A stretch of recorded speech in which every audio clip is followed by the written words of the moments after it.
nome é Adriana. Quer aprender algumas dicas para tirar esse tipo de foto de suas ilustrações e postar nas redes sociais? Então bora pro vídeo, o que você irá precisar.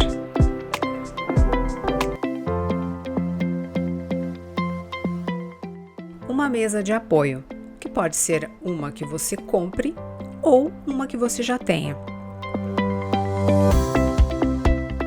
Papéis de fundo fotográfico. São papéis especiais para tirar fotos. Eles geralmente são impermeáveis, possuem vários padrões e diferentes cores, encontrados geralmente na internet para a gente comprar. Um tripé com soquete duplo e duas lâmpadas de LED frias de 30W cada uma ou superior. Flores, folhagens, sementes, etc. Auxiliares para nossa composição. Podem ser naturais ou artificiais.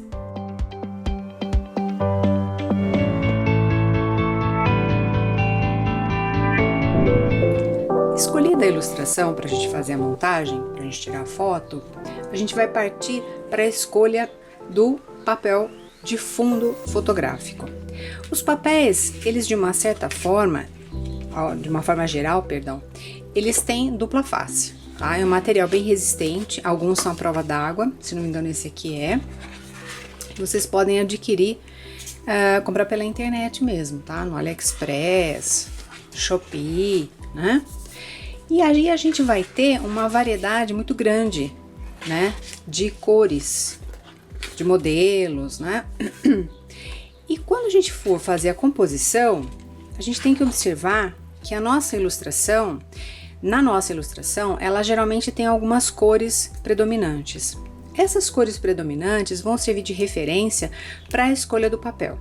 Então, se por exemplo, eu tenho essa daqui, que ela tem uma composição, né? A composição dela prevalecem os tons mais amarelados, esverdeados, né? Eu vou ter que escolher um papel que combine. Combine como? De acordo com o meu estilo. Dependendo do estilo que eu tenho, eu posso usar cores mais contrastantes, cores menos contrastantes. Para isso, a gente pode usar o círculo cromático. O círculo cromático, ele pode nos auxiliar a encontrar cores complementares ou cores análogas. Esses círculos cromáticos, se você digitar na internet, colocar assim, círculo cromático, você vai achar um monte deles lá e você pode imprimir, não precisa comprar não. Quando eu uso uma cor, uma do ladinho da outra para combinar o fundo do papel com a minha ilustração, eu vou ter uma sensação com menos impacto. Se eu uso uma cor complementar, geralmente eu tenho mais impacto. Quer ver só? Olha. Essa aqui é uma cor mais neutra, tá? Se eu pegar uma cor que corresponde mais ou menos a ela, olha só, eu tenho menos impacto, tá vendo? Se eu escolher uma cor mais oposta a ela, uma cor mais fria, por exemplo, no caso de um azul, e eu colocar a minha ilustração nesse fundo azul, percebe que já mudou a proposta. Então, dependendo do que eu quero passar, é o fundo que eu posso escolher, posso usar, tá? Posso usar o mesmo fundo sempre? Com certeza. Aqui a gente tem, olha, fundos de madeira mais escuros, que também tem um pouquinho do tom amarelado. Essa daqui, por exemplo, tem até um pouquinho mais do tom amarelado que existe do fundo, olha, que é bem interessante para composição.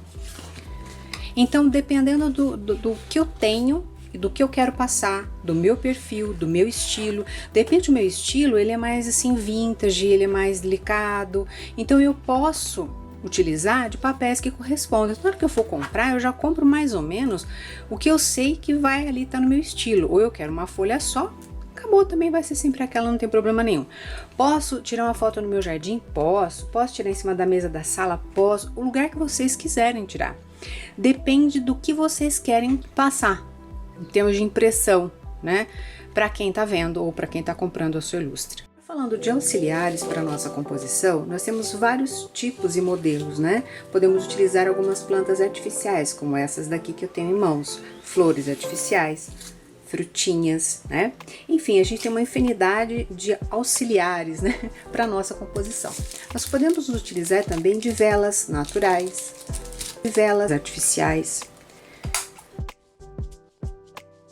ou coloridas, né? Podemos também nos utilizar de cordões, né? Aqueles cordões pisca-pisca. Esse aqui é aqueles de fadinha, né? Mas tem vários tipos. Eu mesma tenho vários tipos de flores, estrelinhas, etc. Observe que as frutinhas, olha, numa composição, elas são interessantíssimas. Tem vários tipos de modelo. Olha aqui, uma coisinha mais natalina, né? Aqui são pinhas, né? Mini pinhas artificiais. Tem abóborazinhas pequenininhas, assim, artificiais. Artificial tem muita coisa, tá? Olha aqui as flores. A gente tem as flores de lavanda. Esse tipo de flor. Este.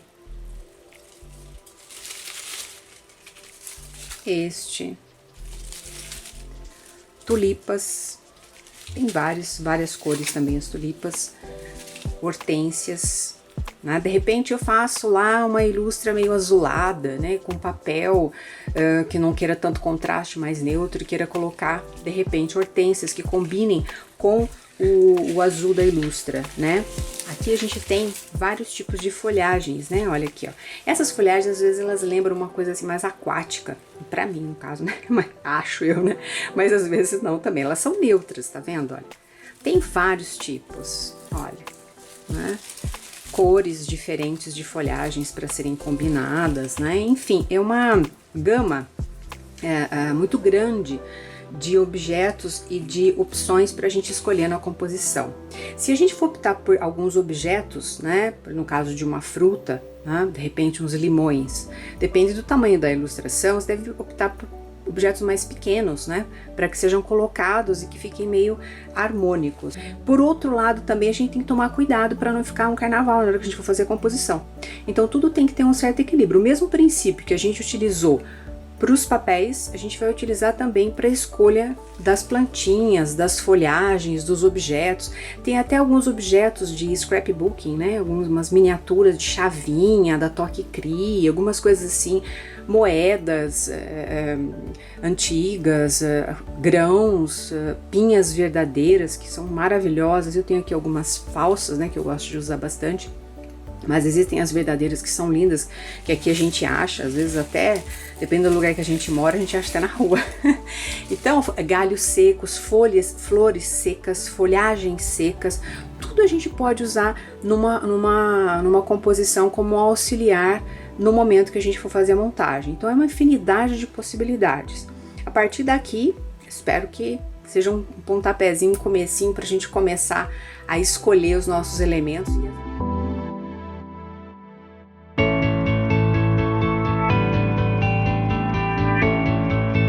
Decidir da nossa composição, a gente vai agora para a iluminação, que a gente havia comentado no início do tripé com o soquete duplo, com as duas luzes. Elas auxiliam bastante para a não formação de sombras muito cortadas, principalmente em cima da ilustração. Então, se eu coloquei a ilustração inclinada para a esquerda e nossos elementos auxiliares do lado esquerdo, a iluminação eu costumo colocar do lado direito. Agora, eu tenho a minha iluminação aqui. Ela está para cá e os elementos estão para cá, porque na hora que a luz incide, ela me deixa uma sombra dos elementos mais suave e difusa. Pois se eu colocar uma iluminação do mesmo lado que eu coloquei os elementos, ou seja, os dois do lado esquerdo, eu formo uma sombra mais marcada e bem em cima da minha ilustração. E não é isso que eu quero. Eu quero uma ilustração mais limpa possível, para ficar mais fácil de editar no Photoshop. Então, elementos auxiliares do lado esquerdo e iluminação do lado direito. Esquerdo, direito.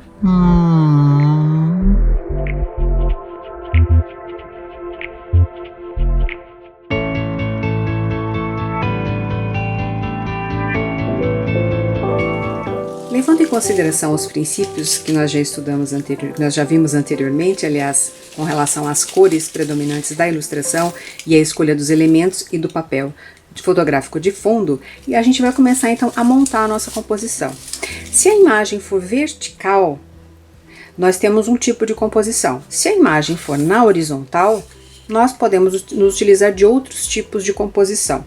Se a imagem ela for horizontal, geralmente eu faço uma distribuição dos elementos na parte de cima ou na parte de cima na lateral esquerda. Eu vou completando, né? Lembrando que sempre deixando espaço para nossa logomarca no momento da gente enquadrar para tirar a fotografia. Nesse caso, como a nossa ilustração ela é vertical, eu vou posicionar ela também inclinada para a esquerda. Essa inclinação ela dá um certo na hora que a gente, um certo efeito, vamos dizer assim, na hora que a gente vai tirar a fotografia. Não é obrigatório. Se eu quiser tirar ela retinha também, vai do estilo de cada um, tá? Eu tô ensinando apenas a forma como eu costumo fazer, que não é a única nem a mais correta, né? No momento que eu tenho a minha ilustração, ela é inclinada para a esquerda, então eu posso começar a distribuir os elementos que mais ou menos eu já escolhi. Lembrando de deixar o espaço sempre para a logomarca, se for em cima ou se for embaixo, né, não colocar algum elemento. Não que não seja, nossa, é proibido colocar a logomarca em cima de um elemento, não é, mas fica mais confortável e a logomarca também fica mais visível, né, não fica tão bagunçado, né, mas também não tem problema nenhum.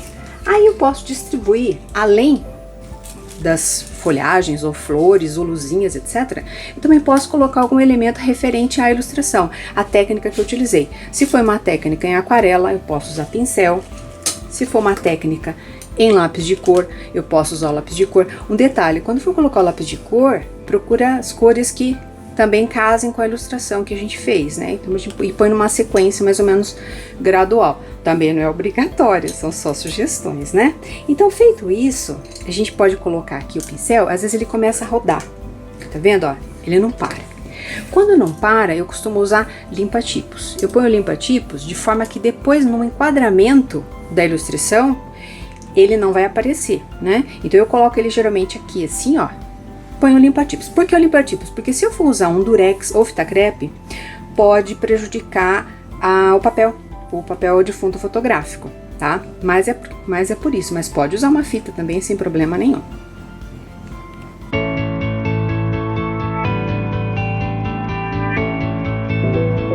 Agora chegou o momento tão esperado da gente tirar realmente a foto, né? Depois de montada a composição, escolhidos os elementos, colocados elementos extras, como pincel, etc., a gente vai então tirar a foto.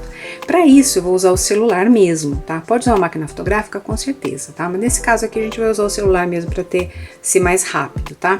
Aqui a gente tem a configuração da foto, vai em foto simples mesmo, normal. Eu vou deixar 1:1, que o Instagram é 1080 por 1080 pixels, então 1:1 tá legal.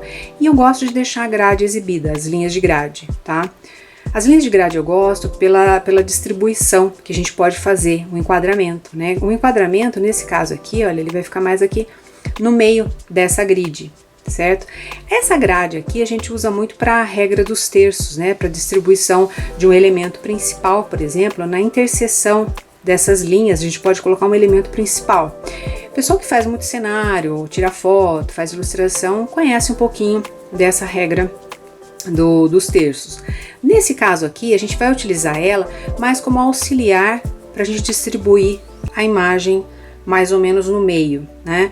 Mas não é obrigatório. Não tenho a grade, não posso tirar foto. Não, tá? Ela é apenas um auxiliar, mas ajuda, porque se de repente eu quero uma foto que tem uma imagem, eu queira posicionar ela mais para baixo, eu alinho um pouco mais na linha de baixo, mais para cima na linha de cima, a gente vai ajeitando isso com o tempo, né?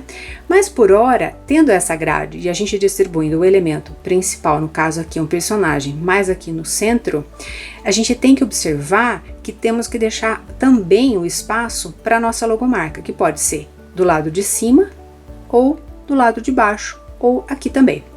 Mas no meu caso, eu costumo já deixar um espaçozinho aqui no papel, tá vendo? Olha, aonde viria a minha logomarca depois que eu coloco lá no Photoshop. A gente tem algumas observações extras, tá? Do enquadramento. Porque a minha Illustra, recorda que eu falei de colocar ela um pouco inclinada para o lado esquerdo. Por quê? Porque no momento que eu vou tirar foto, eu vou inclinar o meu celular no sentido contrário, para o lado direito. Foto para o lado esquerdo, celular para o lado direito. Eu ainda faço um movimento de inclinação para frente. Eu puxo um pouquinho o celular para mim. Então, ele fica no lado sentido contrário da inclinação da imagem e ainda eu levanto ele um pouquinho para mim. Com isso eu consigo alguns efeitos diferentes no momento de tirar a fotografia. Observe que se eu também movimentar o celular, eu também vou conseguir alguns enquadramentos diferentes, que pode ser que numa determinada gravura, ou um determinado momento, ou um determinado arranjo, seja assim, sabe, aquela coisa perfeita, agora ficou bom. Porque ao movimentar, como são elementos que estão acima, a gente tem uma sensação diferente no momento que a gente vai tirar foto. Às vezes eles ficam meio até 3D assim, sabe? Fica até interessante. Então, neste caso aqui, com esse movimento, olha, eu já consegui um enquadramento razoável para mim.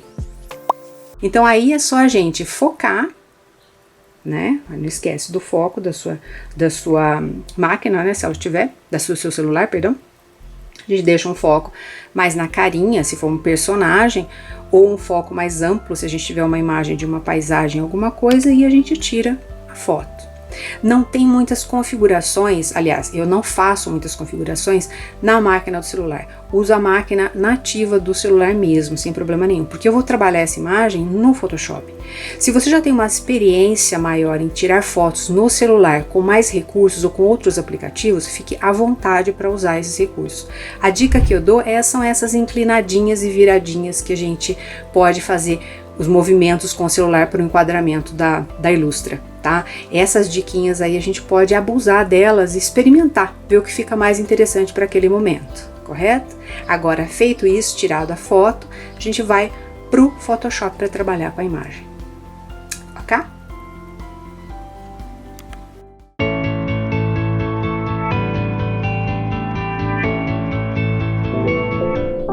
Feito o download da nossa foto para o nosso PC, para o nosso Mac, ou para onde o nosso Photoshop esteja instalado, nós vamos abrir o Photoshop e nós vamos em File, New, ou seja, arquivo novo, e nós vamos abrir um novo em 1080 por 1080 pixel, tá? 1080 por 1080, 300 dpi, RGB 8 bits. Vou aqui em Create, vou criei um novo. A primeira coisa que a gente vai fazer é colocar a nossa logomarca e criar um arquivo base que vai servir para todos os demais projetos. Para isso, eu tendo esse arquivo criado, né, já com o pixel correto, 1080 por 1080 300 dpi, eu venho aqui em File e vou importar a minha logomarca. File, Place Embedded. Olha, gente, eu não sei inglês, pelo amor de Deus. Vou na minha logomarca. A logomarca ela pode ter o tamanho que for necessário, tá? A minha é 200 por 200 pixels mais ou menos, tá? Eu venho em Place, selecionei minha logomarca, Place, e vou posicionar ela mais ou menos aonde eu gostaria que ela ficasse, tá? O Photoshop às vezes aparece algumas linhas guias, né? Que meio cor-de-rosas, que possibilitam alguns ajustes, né? Mas não é nada também, tem que ser exatamente ali, tá? Não há necessidade, mais ou menos aqui, né? Olha, eu posso ainda usar o teclado do PC e ajustar nas setinhas, para cima e para baixo, né? Para lateral direita, lateral esquerda, eu ando em pixel. E se eu apertar o Shift junto com a seta, ele vai dar um distanciamento um pouquinho maior, né? Andar um pouco mais rápido, tá vendo? Ó, andar mais pixels, né? Então, mas aí eu ajustei aqui, aplico a logomarca, porque o Photoshop ele parece assim com o X toda vez que eu importo algum arquivo, para que eu possa redimensionar sem muitas perdas, né, de resolução e depois aplicar, tá? Então eu apliquei, ele não fundiu nada, olha, ele continua mexendo normal, tá? Não fundiu, ele apenas aplicou a imagem, tá vendo? Aparece aquelas linhas guias, né? Linha de cola que a gente chama, e mais ou menos na interseção aqui, ó, no cantinho. Então a gente vê a distância da horizontal e a distância da vertical, tá? Anda um pouquinho Eu uso mais ou menos o olhômetro. Quem quiser colocar uma régua, as linhas guias, né? Então aqui eu vou em View, Rule, que são as réguas, né? Aciono essas réguas aqui no Photoshop. Aí eu clico e arrasto, ó. Eu já tenho algumas linhas guias, tá? Para eu dimensionar, para eu posicionar a logomarca ou alguma coisa assim que eu queira. Tem pessoas que utilizam demais, eu não sou tão precisa assim, tá? Mas pode, não vai prejudicar, pelo contrário, né? Só dá um pouquinho de trabalho, mas como vai ser o nosso arquivo de base para todos os demais projetos, eu posso fazer ele assim, milimétrico, tá? Aí eu venho aqui e vou salvar esse primeiro projeto em branco, olha, é um projeto branco, né, sem nada, mas que tá com a minha logomarca e que já tem o tamanho que eu vou usar para os meus posts, que é 1080 por 1080 pixel 300 dpi. Então já tá o arquivo praticamente pronto. Eu só vou colocar a foto aqui e vou ajustar a foto, a cor da foto. Né? Então, esse arquivo eu vou usar ele para todos os meus projetos. Então, eu venho aqui e salvo ele como base. Aqui eu venho em salvar como PSD base. Pode ser o nome que vocês quiserem, tá, gente? Eu coloco base, básico, projeto mãe, limpo, vazio, aí vocês sabem, o nome que vocês quiserem. Vou colocar aqui base 1, né? Venho aqui em salvar, deixo as mesmas configurações aqui, salvar. Feito isso, eu tenho um projeto base mãe. Todas as vezes que eu for fazer um post para o meu Instagram, eu não vou criar um novo, colocar logomarca, não. Eu venho aqui, fecho ele, né? Eu venho aqui, eu vou criar um novo projeto, tirei uma foto lá, eu venho aqui em File, Open e abro a minha base. Ele tá aqui, a nossa base. Todas as vezes que eu tirar uma nova foto, fui lá, fiz minha composição, tirei a foto, eu vou importar ou colocar essa nova foto nesse arquivo de base que eu já fiz.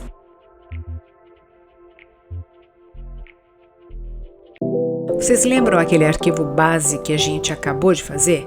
Pois é, ele já está aqui aberto, prontinho para receber aquela foto que a gente tirou.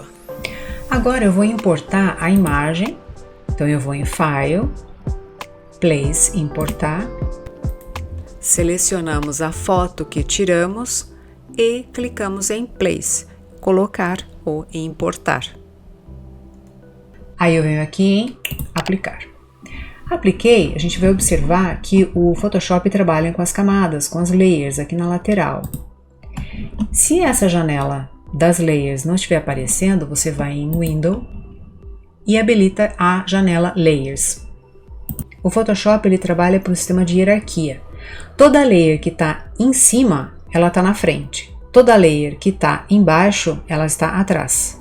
Então observe que a nossa logomarca ela ficou embaixo, na layer de baixo, ou seja, ela está atrás. Então eu preciso puxar ela para cima. Então eu clico e arrasto para cima.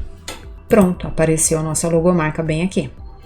Esse projeto, a partir daqui, eu posso fazer então os ajustes. Nesse momento eu vou acrescentar os filtros. Tá? Eu costumo acrescentar os filtros como layers, adjustment layers, layers ajustáveis, e não como filtros fixos, porque a diferença da layer ajustável, que é aqui embaixo, né, na janela de layers, eu tenho um menu aqui embaixo, está escrito Create a New Fill or Adjustment Layers. Eu clico aqui, olha, e eu acrescento, ó, esses ajustes, ou esses filtros, vamos dizer assim, que eu costumo usar, brilho e contraste, levels, hue saturation e color balance. Geralmente são esses 4 que eu costumo usar. Brilho e contraste, levels, hue saturation e color balance. Geralmente são esses 4 que eu costumo usar. Por que que eu crio por aqui como layers ajustáveis? Porque eu posso estar editando mesmo depois de salvar o meu arquivo, desde que eu salve o arquivo em PSD. Eu sempre vou poder voltar para esse projeto e ajustar novamente a imagem, a cor, o brilho, o contraste, etc. Então, no caso aqui dessa foto, a gente vai ter aqui o primeiro item que a gente colocou é o Hue Saturation. Eu preciso ajustar então as propriedades, né, desse filtro. para eu ajustar as propriedades do filtro, eu tenho que ter essa janela aqui aberta, a janela de propriedades. Para isso eu venho em Window e ativo o item propriedades. Com isso eu abro essa janelinha aqui em cima, olha, que vai me mostrar as propriedades de qualquer layer, inclusive da layer da própria foto. Aqui, ó, ela mostra para mim que ela é 1080 por 1080 e alguns outros ajustes aqui. Então a gente tá em Adjustment Layer, no caso do Hue Saturation. O Hue Saturation, ele é importante para eu controlar, como o próprio nome diz, a saturação, né? Então eu posso saturar um pouco mais a imagem, posso saturar menos. Eu posso colocar a imagem numa cor diferente, mexo com a cor geral da imagem, tá? Se de repente eu preciso. Um tipo de iluminação, ó, é diferente essa iluminação, ou esse brilho e esse contraste, do brilho e contraste do level. Eu prefiro acertar o contraste e o brilho no level. Então eu venho aqui, olha, ele tem uma setinha lateral, ó, como se fosse uma piramidezinha, né, um triângulozinho, e eu venho e ajusto. Observa que ele tá bem baixo aqui, olha, o level. Então eu trago ele para cá, próximo do primeiro nível, que ele tem esse nível alto, que às vezes ele tem. Ou seja, eu clareio a imagem até esse nível. E eu posso também escurecer a imagem um pouquinho se eu quiser, se precisar, né? Que às vezes nem precisa. Ajustei o nível e ele tem vários outros ajustes aqui, tá? Só que é só meio por cima, que é o que eu mais uso. O Color Balance eu gosto bastante porque eu posso tirar determinadas cores nos meios tons, nas sombras e nos brilhos da imagem. Então, por exemplo, meio tom, eu posso colocar um pouquinho mais de azul, lembrando que quando eu coloco azul, eu tiro amarelo.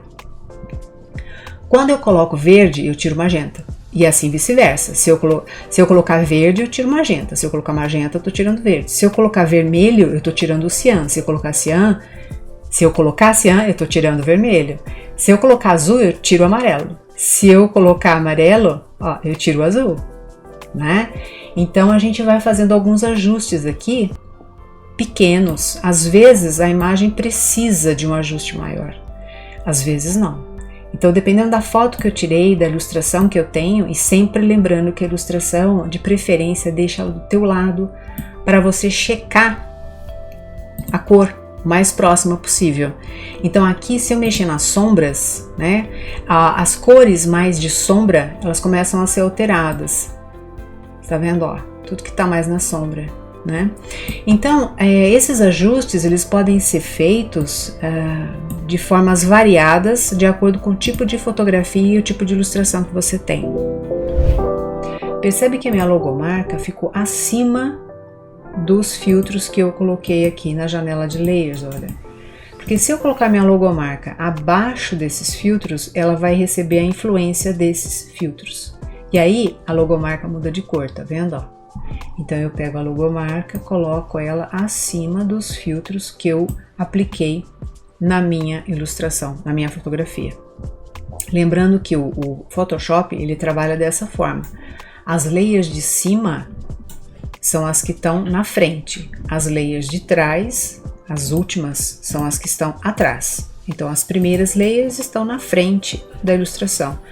As layers abaixo, elas vão ficando atrás da ilustração. Essa é a hierarquia de layers do Photoshop. Estando pronta a imagem, aí a gente vai salvar ela. Para isso, eu venho aqui em File, Salvar como, PSD primeiro, vou salvar, olha lá, menino aquarela ok, salvar. Para publicar no Instagram, eu tenho que salvar em JPEG, então eu venho novamente em File, Salvar cópia, como cópia, venho aqui, seleciono JPEG, coloco o nome que eu quiser, inclusive algum nome que o próprio Instagram vá rastrear, né, e seja bom para minha divulgação, dou um ok, salvar, e nessa janela que abre, eu costumo deixar nesse padrão aqui, máximo, tá? Eu não coloco menos que isso, porque a imagem fica ruim. E aí, então, eu dou deixo básico mesmo aqui, dou um ok. Prontinho, salvou minha imagem. Pronta para publicar no Instagram.